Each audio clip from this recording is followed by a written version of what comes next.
Right, before I get on to the motorway, I need my caffeine fix. Not be able to use my coffee machine when I do the early morning starts. Didn't want to wake Mrs. GMD up. So it has to be a little bit of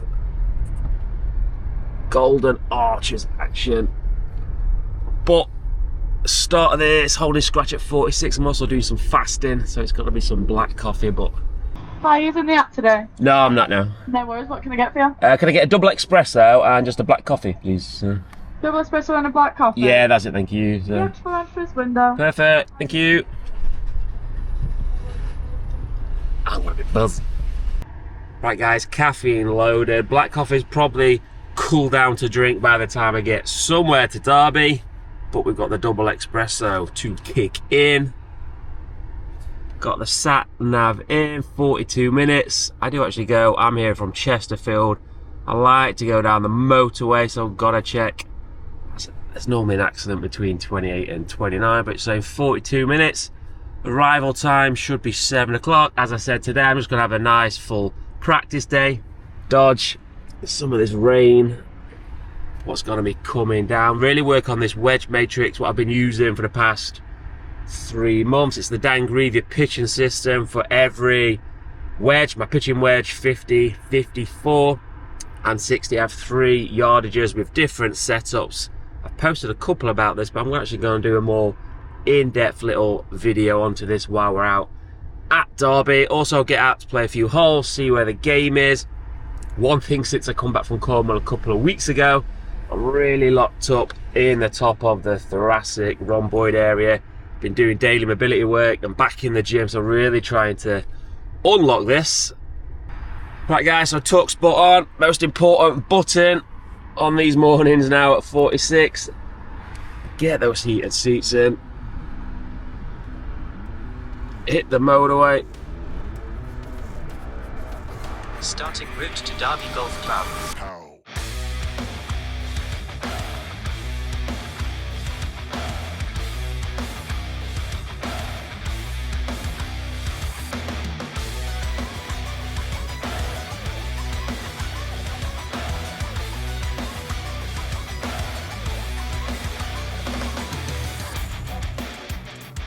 Right guys, arrived at Derby. Rain is definitely coming down. Gonna be a bit of a dodging rain day, so I'm gonna head into the clubhouse, meet the guys, hopefully then pick up the wheels today. Right guys, so I'm dodging in and out of the heavy rain today, so I've got down to the nice grass practice ground at Derby. As I mentioned, a lot of this video is about my wedge matrix. That's why I'm gonna come hit off grass. Perfect opportunity to test it out there. I've incorporated Dan Grieve's pitching method, so I call the pitching now from around 35 to 90 yards, and I use a little wedge matrix what I've been working. Obviously I have access to leisure pod dedicated venues with the GC3, so I've got some numbers in there. They alter very slightly obviously outside depending on conditions, the lie, is it sat down, is it sat up, is it wet, have we got the wind? But to have these base numbers over the past 2-3 months has really transformed my scoring zone game. So with this series of holding scratch at 46, the main thing for me, get the body as fit as it possibly can. It's not in the place I want it to be. A lot of aches and pains. I'm not as strong and my speed has dropped slightly. Got it to 123 miles an hour club head speed after a few driver hits the other day, but I've really got to focus on the body. But in terms of in the scoring zone, so from 150 yards in, it's going to be a real focus in this series of holding scratch. So this is where I've actually wrote this down, what I carry on my bag now, because I was forever having to look at my phone to see my different yardages. So we'll go into more detail as we get some balls out, and I'll go through what these numbers for me mean of my Dan Grieve pitch system, and we can hit them to a green as well. So let's do a little bit of pitch work, a little bit of drizzle. Hopefully gonna play a few holes later, but it's just that fine rain what soaks you through. Right, let's get into a little bit of pitching work, and I'll explain a bit more about this wedge matrix and how I incorporate it. Right, come on, let's get the bats out. So the wedge matrix, obviously you've probably seen all the Dan Grieve work. I've incorporated that into my shot game, as I said. So just to go over it briefly, how I've incorporated, so you have 3 setups which help with control distance on every wedge. I've got 50 degree, 54 and my 60 degree lob wedge. So how I now control the distance is by the setup. He calls it A1, A2, A3. So for the A1, which basically means 1 club width at the back. So in terms of where my heels are, 1 club width set from there, and I'm gripping down the bottom of the shaft. What that does then, call it the governor. So when you get to the top of the swing, you'll feel a natural position where it's going to finish, which is here. It's going to be around my 9 o'clock swing on that. So before, I always used my 60 degree, felt the clock face system. So I'd use 9 o'clock, 10:30, but having to feel that I'm putting into that position. What I found really clever with this is that by just doing it the setup, that A1 now, I cannot physically swing past that. So A1, A2, simple as 2 club widths of the back heels. It's more the mid shaft. And this then gets me more to the 10 o'clock swing. I'll feel the governor where everything tightens up if I pivot correctly. And then from there, that's where it gets me down. That's where I start the downswing. And then A3, so 3 club widths is the fuller one. So 1, 2, 3. I grip at the top of the club.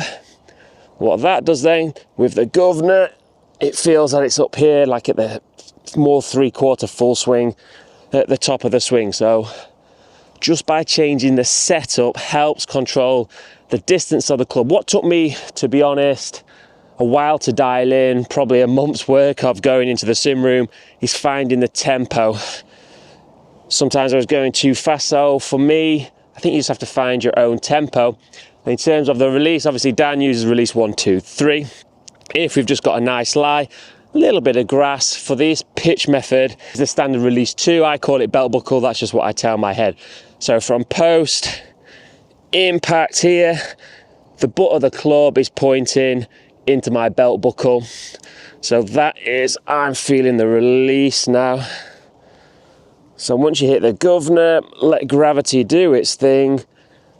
And then it's finding your little tempo, which will take you to your natural finish. And the yardages, obviously they'll be your own yardages. I have a bit more speed, longer levers, so they go a little bit further than Dan's stock through from there. He likes to see a little draw. I feel it quite neutral, to be honest. But what the release 2, the belt buckle release does, it just exposes the mid part of the bounce. So it's also quite forgiving.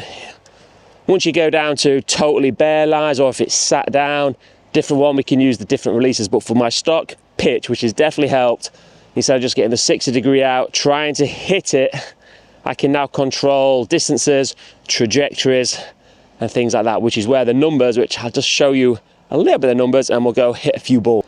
All right, time to get into a little bit of pitching practice. Not warmed up yet, actually, just filmed a little product review as I've been dodging the rain clouds. And gotta say, the product review I tested was super exciting. Right, so, but in terms of the pitching now, so here it is, the pin on the left, which would be hard to see on this camera, is actually 57 yards. So I'm looking to land this about 55. This is where my wedge matrix, in coming out, it gives me options. So I'll pop up on the screen, or if you can see that. So for my 54 degree, if I'm looking to go 55 yards, I've got an A1 54. But that's going to come out lower. So the A1's obviously lower, then the A2, a little mid-flight, and it goes A3 a little bit higher on there. So I could hit my 54 degrees if the green's soft or the pin's more mid to the back, lower flight one, or keep it under the wind. So I've got an A1, 54, 55. I could go 60 degree my lob wedge. A full one A3 goes 58, which for this pin would you actually be looking at, but we'll have a look at the 2 different ones. So let's go. First up, I really need to hit some balls first, but so we'll have a look at this as we warm up as we go. Right, so I've got A1, so it's gripping down 1 club width with my 54. This should, if I hit it nice, pitch somewhere near the front of the green.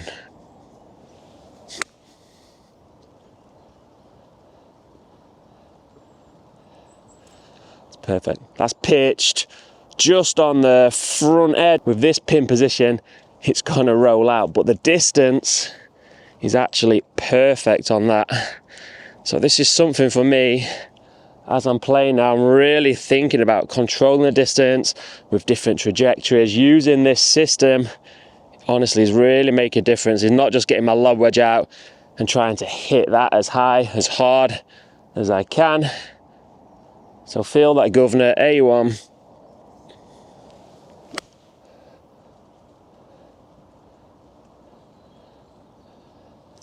Perfect, wow. Let me give that a little clean. So just from the 2 shots without warming up, that's pitched exactly where I want to do. I do like this nice flight now. Again, it's not just getting the 60 and hitting it hard and high. I really do. You see the tour pros, they get this penetrative flight. So this, if I use my 60 degree now, is 58 yards with the A3. So it's just a smidge less than that, but let's give this one a go. Should really use all my stock balls as well. Got to stock up the practice bag.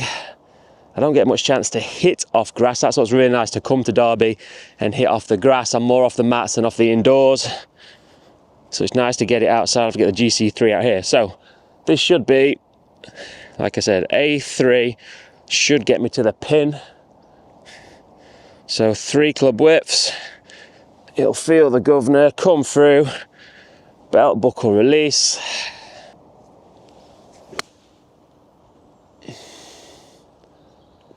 I know you can't see that, but I pulled it a tad. And it's probably gone 2 yards short of the distance. But it did just roll up the face. Let's get a wipe. Got the Golf My Dad towel. This is where I don't like using the 60 as much, because it kind of has a tendency to roll up the face for me a little bit more. So I do like the 54. But if you're playing this as where the pin is, you would have to, for me, I would have to hit this shot. Just so forgiving. There you go, that's pitched about 56 yards. The bounce is kicking in on here. You can see on here, there's no digging. Oops, break the tripod. So there's no digging on there. The bounce is kicking through the turf nicely. And that's what I really like with this belt buckle release, is that forgiveness. Like I said, before I was always a hinge and hold, use that clock face, Phil Mickelson style, but I used to get quite diggy with my wedges. So from 65, 85 yards, if I didn't get clean contact, I was digging down to that turf. Seen some of the duffs back in the past, but the past year or two, pitching game's definitely improved in the past 3 months since I've dialed in this little wedge matrix. Absolutely perfect. So there is a pin at the back. It's probably about 62, 63. So if I go to my chart again, 55 yards for my A2 with the 54. Obviously this is landing, so you'd want this to land a little bit short because it's not going to hold as much on here. But let's just have a go at the distance. So A2 should take me towards the back part of this practice green. So it's the mid grip. 2 club widths apart.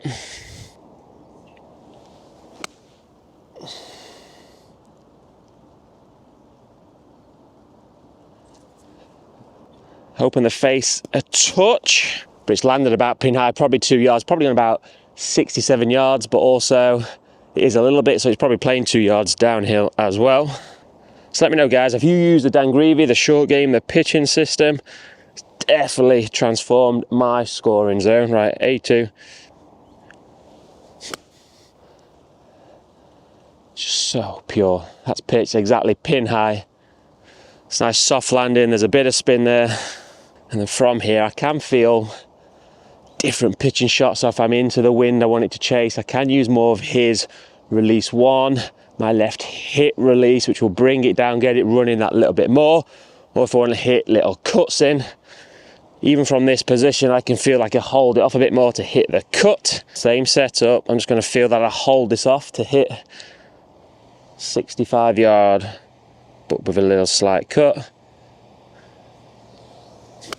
Hold that off, that's cutting in. Perfect. Bit of extra spin on that one. And vice versa, if I want to come in with a little draw, a little 2 yard draw, the feet, I just let the toe release a little bit over. Same setup, A2. There you go, it's just starting to work over. See, it landed right, pitch, and it's going left. Still got plenty of spin on there. So with this holding scratch at 46, it's definitely this scoring zone. My IQ, being able to execute this now with different shot shapes, trajectories, distance control, to say I don't get time to practice. Once I've dialed these numbers in, got this technique, that's definitely helping my games. Right, let me know if do you use a wedge matrix system, guys? Which one do you use? If you use the Dan Grieve one, has it worked for you? I think the key for me, like I said, it took me a few weeks just to find the tempo that worked for me. I was trying to do it almost too soft for the ball, and it was getting a bit floaty, not as much distance and more penetrative flight. So once I found this tempo now, that governor takes care of itself. Right guys, I'm going to do a half-hour practice while we're down here, making the most of the day before the boy goes back to school next week. And I'm hopefully going to get out on the course. So I'll film a couple of the holes. When we're out on the course, one thing I'm struggling with, which is where I'm about to do my TPI and I'm back in the gym mode, I'm really struggling, like I mentioned, with tight muscles at the top of my back, in my neck. So when I get the longer clubs out, definitely feeling it on that. So I've started my daily mobility work. That's a big key for me. 46 now. In my head, I'm still 20, but the body takes time to recover. I've got to get it as strong as I can. So I'm going to continue in this practice area, guys. Keep dodging this rain. We'll chat a bit when we're out on the course, play a few holes out there. I've got the wheels for the day. The wedge matrix, I love it. Also, hitting off grass, such a bonus as well. Right, we'll catch up very soon.